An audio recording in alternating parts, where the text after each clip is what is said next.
उड़ीसा में एक स्थान है टोटा गोपीनाथ।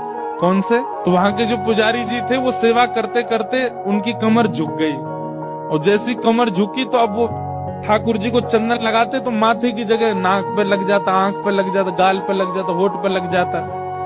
दर्शनार्थी बोलते, पुजारी जी देखो गोपीनाथ जी की आंख पे चंदन लगा दिया आपने, गाल पे लगा दिया, मुंह पे लगा दिया। उनको बड़ी पीड़ा होती।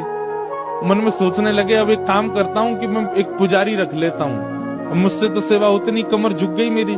पुजारी जी जैसे ही मंदिर में आए और सेवा के लिए प्रस्तुत हुए, एक दिन की सेवा पुजारी जी ने कर दी।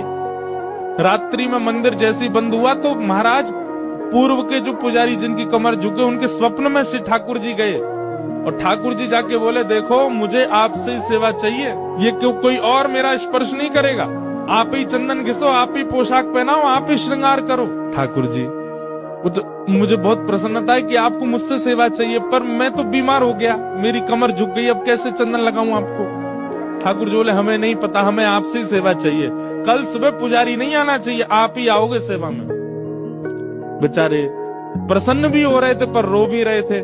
प्रसन्न इसलिए हो रहे थे, बताओ ठाकुर जी को मेरे हाथ से सेवा चाहिए, रो इसलिए रहे थे कि मैं सेवा कर नहीं पाता।